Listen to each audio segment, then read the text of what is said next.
Hello, beloved. Welcome back to Family Devotions with Pastor Karen. I'm so glad to see you today. I hope you're doing well. I know that you have been following along with us in our worship series, Rise to New Life in Christ, all about resurrection stories, not just talking about resurrection after death, but resurrection and new life and rising to new life right here and now within our lives. And I have a great example of that right here in our side yard. This tulip tree was absolutely covered with beautiful pinkish purple blossoms right before Easter. And I thought, oh, I'm going to take pictures of that. I'm going to maybe do find a devotional to do with that beautiful tree. And I actually was going to cut a bunch of branches and take them for the Easter cross on Easter morning. And that morning I woke up and this tree looked dead as a doornail. Every single blossom looked like this. They had all turned brown and had died because of some frost and cold weather during the night.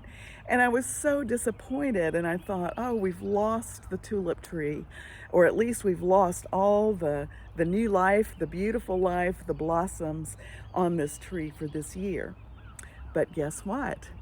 Resurrection life was happening even in this tree. And this week, I happened to look out the window one day and saw lots of new green leaves as well as beautiful pink and purple blossoms coming back out all over the tree.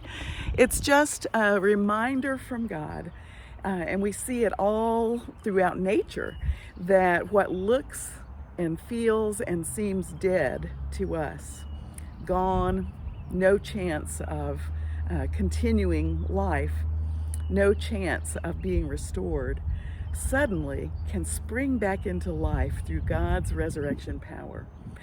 Now, we celebrate that and love that about nature, but how much more important it is to remember that that's simply a sign of and a reminder from God of what God is able to do in us and in our relationships and in our lives.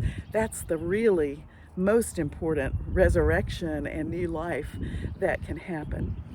I know there are probably things in your life that have died. Maybe it's been a marriage or an important relationship or your job path that you thought you were going to be following for the rest of your working life, or a hope or a dream that you had been sure you were going to be able to realize in your life that now is gone, is dead, is no more. When we get to those points in life, when we think about those dead places in our lives, it's important to remember that God is able to bring new life where there was nothing but death, where an ending had happened, where nothing could come forth from that dream, that job path, that relationship, that marriage, where everything seemed to be dead and gone.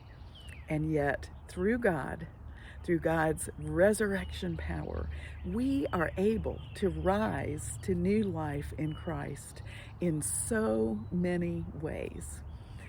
That is the hope that we hold on to. That is the truth that we proclaim as Easter people. And so I hope that as you think about those dead places in your life, that you will hand them over to God and ask God to bring forth new life. It may not be the revival of that job or that relationship or that marriage, but it will, I guarantee you, be some sort of joyful, beautiful new life that only God can bring about. Thanks be to God for God's resurrection power through Jesus Christ. I love you. I'll see you soon. And look for the new life that is springing forth in you and around you because of God. See you soon.